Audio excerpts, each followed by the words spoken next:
बात म्यांमार को लेकर करेंगे, जहां म्यांमार में भूकंप से मरने वालों की संख्या बढ़ गई है। म्यांमार में अब तक 1000 से ज्यादा लोगों की मौत हो गई है और म्यांमार में कल 7.7 तीव्रता का भूकंप आया था, जिससे 1000 लोगों की मौत हो गई है। ये बड़ी खबर निकलकर सामने आ रही है। मरने वालों के आंकड़े में ये बढ़ोतरी देखने को मिली है। 1000 से ज्यादा लोगों की मौत हो गई है। म्यांमार में जिस तरीके से भूकंप आया, भूकंप में 1000 से ज़्यादा लोगों की जान चली गई है। म्यांमार और थाईलैंड में भूकंप आया, भूकंप में म्यांमार में 1000 से ज़्यादा लोगों की मौत हो गई है। जिस तरह से 7.7 तीव्रता का ये भूकंप आया, तस्वीरों में देख सकते हैं किस तरीके से जो बिल्डिंगें हैं वो हिलती नजर आई, कई इमारतें गिरती हुई नजर आई। दूसरी ओर भारत की तरफ से राहत सामग्री जो है वो भेजी गई है और भारत ने म्यांमार में राहत सामग्री भेजी है। 15 टन राहत सामग्री भारत के द्वारा भेजी गई है, जिसमें खाद्य सामग्री शामिल है, जिसमें दवाइयाँ शामिल हैं, ज़रूरी जो चीज़ें हैं वो शामिल हैं, कंबल, टेंट, जनरेटर सेट भी इसमें शामिल है।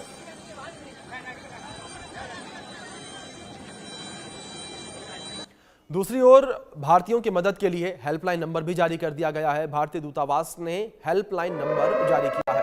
भारतीयों के लिए हेल्पलाइन नंबर जारी किया गया है +666 188 19218। ये नंबर जारी किया गया है। नंबर एक बार फिर से हम दोहरा दें, +666 188 19218। ये नंबर भारतीय दूतावास के द्वारा जारी किया गया है। भारतीयों की सहायता के लिए ये नंबर जारी किया गया है। जिस तरीके से म्यांमार में भूकंप के तेज झटके महसूस किए गए, जिससे भारी बर्बादी म्यांमार में देखने को मिली, उसके बाद ये नंबर जारी किया गया। और अब ये 10 तस्वीरें स्क्रीन पर हैं आपके, इस पूरे तबाही की ये 10 तस्वीरें। पहली तस्वीर में देख सकते हैं किस तरीके से जब भूकंप आया उस दौरान की तस्वीर, किस तरीके से कई सारी बिल्डिंगें हिलती नजर आई। दूसरी तस्वीर में भी देख सकते हैं किस तरह से बिल्डिंग हिलती हुई नजर आई, किस तरीके से दरार नजर आई। तीसरी तस्वीर में आप देख सकते हैं लोग जो है सड़कों पर भागते नजर आए, अफरा तफरी लोगों में दिखी। चौथी तस्वीर में देख सकते हैं किस तरीके से नदी के ऊपर बना हुआ पुल भूकंप की वजह से धराशाही हो गया और नदी में ही समा गया। पांचवी तस्वीर में भी बिल्डिंग जो है हिलती नजर आई। छठी तस्वीर में बिल्डिंग धराशाही होती नजर आई। सातवीं तस्वीर में भी लोग जो है इधर से उधर भागते नजर आए। आठवीं तस्वीर में किस तरीके से इमारत गिरती नजर आई, उसका मलबा जो है वो गिरता नजर आया। नौवीं तस्वीर में भी लोगों में अफरा तफरी देखने को मिली। 10वीं तस्वीर में भी देख सकते हैं किस तरीके से इमारत जो है वो धराशाही होती नजर आई।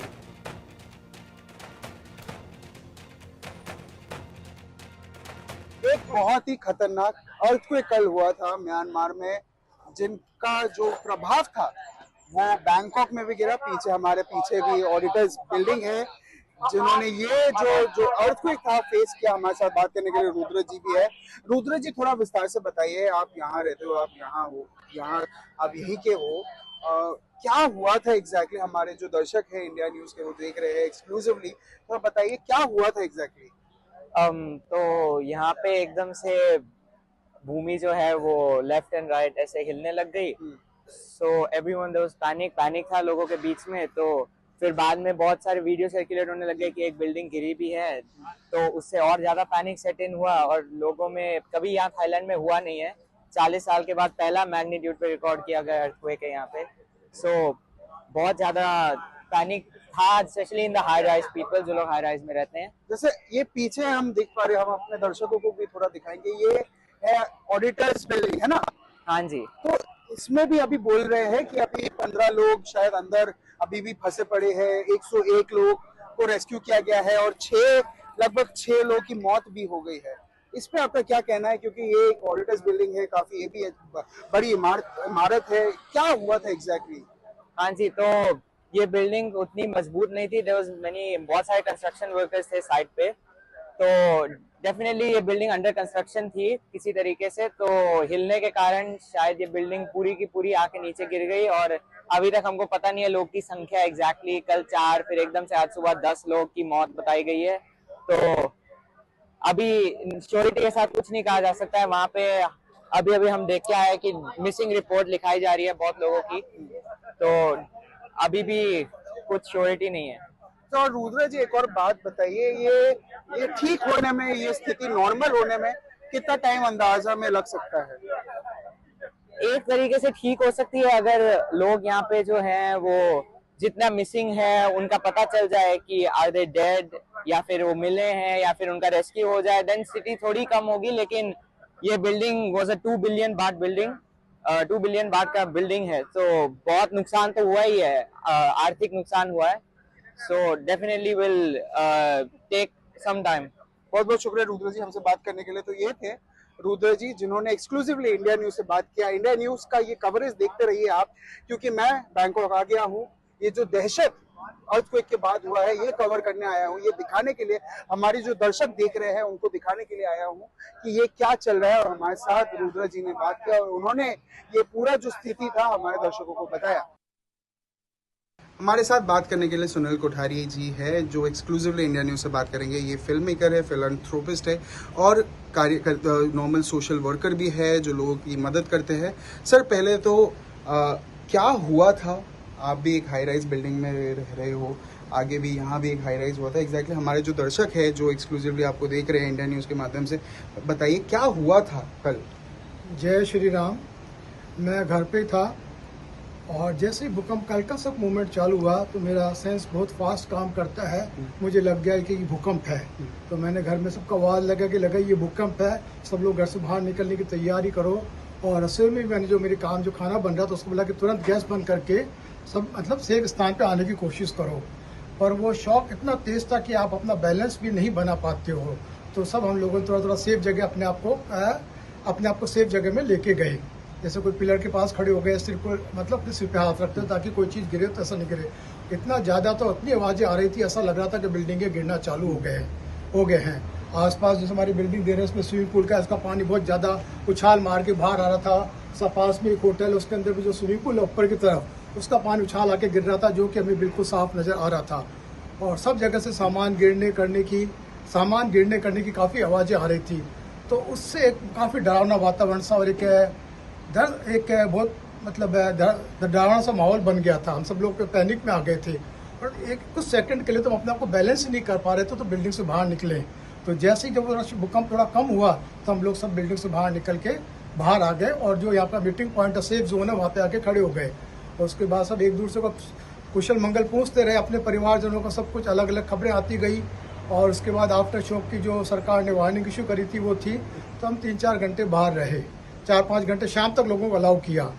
और तो सब लोग बाहर बैठे रहे और बीच बीच में कुछ आफ्टर शॉक बहुत लाइट आए थे, जैसा कि मान्यता ऐसा मेरे को महसूस हुआ और कुछ अब रिकॉर्ड में भी आ गया कि अल्ट्रा से आफ्टर शॉक थे और वो बहुत माइन्यूट थे, तो लोगों को वो महसूस नहीं हुए। तो आपके अंदाजे से कितने जल्दी जो जगह अभी अफेक्टेड है वो कितने जल्दी ठीक हो पाएगी, और आपके हिसाब से अथॉरिटीज़ का काम कैसा रह रहा है? मैं अथॉरिटी की बहुत ही प्रशंसा करूंगा, वो बहुत ही उत्तम कार्य कर रही है। और यहाँ पे जितने भी मतलब अथॉरिटीज़ हैं अपने अपने विभाग के सब तैयार थे, सब अपनी सेवाएं देना तुरंत चालू कर दिया। हॉस्पिटल्स, एम्बुलेंस वगैरह है, सब तैयार थी। जैसे भूकंप में कई लोगों को पैनिक अटैक आया, उनको हॉस्पिटल ले जाना करना, वो भी व्यवस्थाएं थी। और अब रिपेयरिंग वगैरह का है तो सरकारी स्तर पे जो भी एजेंसी है वो जांच कर रही है हर बिल्डिंग की, वो देख रही है कि कौन सी बिल्डिंग में कितना डैमेज है। उसके इंस्पेक्शन के बाद ही वो उसको सर्टिफिकेट अलग दोबारा से देगी। जो बिल्डिंगें सेफ नहीं है उनके लोगों को कहा गया कि आप लोग बाहर रहिए। सरकार ने कल अनाउंसमेंट कर दिया कि जितने भी गार्डन हैं बैंकों सब रात भर खुले रहेंगे, वहाँ पर जाकर लोग रह सकते हैं, आराम कर सकते हैं। पानी और भोजन की व्यवस्था सरकार द्वारा कराई गई है। तो ये सरकार का बहुत ही प्रशंसनीय कार्य है कि ऐसे कठिन समय में सरकार बहुत ही जल्दी लोगों की सहायता करने के लिए आ गई। एक आखिरी सवाल मेरा यही रहेगा सर, कब आपको आप जैसे बोल रहे थे आपका सेंस बहुत जल्दी काम कर दिया था, आपको पता चल गया था, आपको ये कब पता चला कि ये बहुत एक मेजर एक अर्थक्वेक में बदलने वाला है जहां शायद लोगों की जान भी जा सकती है, लोग फंस भी सकते हैं? ये आपको कब अंदाजा हुआ था ऐसा? जैसे मुझे पता चला, जैसे मैंने बोला तो वो अपनी तीव्रता धीरे धीरे पकड़ता गया। शुरू में जैसे एक बार हल्का सा शेकिंग आया, फिर अपनी तीव्रता पकड़ते गए। तो जब तीव्रता पूरी पकड़ गई तो हमको अपना समय नहीं निकल पाया, तो समय हम निकल पाए बाहर। तो हमको बिल्डिंग अपने अपार्टमेंट के अंदर सेफ जगह ढूंढ के हमको रुकना पड़ा। जब थोड़ा भूकंप शांत हुआ, फिर हम लोग बिल्डिंग के बाहर आए। बहुत बहुत शुक्रिया सर। और फिर मैं एक चीज और करना चाहूंगा, जिन भी लोगों ने अपने प्रियजनों को इसमें खोया है इस प्राकृतिक आपदा में, उसके प्रति मैं अपनी संवेदनाएं और मैं अपना गहरा दुख प्रकट करता हूँ। एवं जो लोग इसके अंदर घायल हुए हैं उससे मैं अपने आरोग्य धाम के देवता धन्वंतरी भगवान से प्रार्थना करूंगा उन सभी को उत्तम स्वास्थ्य एवं लाभ प्रदान करे। नमस्कार, जय श्री राम। बहुत बहुत शुक्रिया सर हमसे बात करने के लिए। आपने एक्सक्लूसिवली इंडिया न्यूज़ को अपना समय दिया। आपने इस दुखद ये जो सब हो रहा है आसपास, उसके बीच में आपने इंडिया न्यूज़ को अपना समय दिया और आप हमसे बात किया। आपने पूरा सिचुएशन समझाया, इसके लिए हम बहुत बहुत शुक्रगुजार हैं आपके लिए। तो ये थे, आप देखते रहिए इंडिया न्यूज़ और हम आपको day to day, bite to bite, time to time coverage दिखाते रहेंगे कि क्या एग्जैक्टली हुआ। तो म्यांमार में जानलेवा भूकंप आया जिसमें 1000 से ज़्यादा लोगों की मौत हो गई है। दूसरी ओर जो घायल हुए हैं उनकी भी संख्या लगातार बढ़ती नजर आ रही है। तो भूकंप जिस तरीके से सामने आया, जिन लोगों ने भूकंप को देखा, प्रत्यक्षदर्शी जो है, उनका क्या कुछ कहना है वो सुनिए आप। बहुत खतरनाक सिचुएशन थी। हम लोग तो उस टाइम मॉल में थे। ये अच्छा था, ग्राउंड फ्लोर पर ही थे हम। काफ़ी बड़ा मॉल था। एकदम से ऐसा लगा कि पहले मुझे लगा कि मेरे को चक्कर आ रहा है। फिर देखा तो जितने भी शॉपकीपर्स वगैरह थे सब एकदम से निकल कर बाहर बिल्डिंग के, और बाहर ऐसा मंजर हो गया था, पूरी पब्लिक सड़कों पर। बिल्डिंग्स बहुत बड़ी बड़ी थी। हर आदमी इतनी दहशत में रहा जिसका कोई। हम लोग वापस होटल आए अपनी, वहाँ पर उन्होंने भी सब पूरे स्टाफ को बाहर निकाल दिया था पूरा।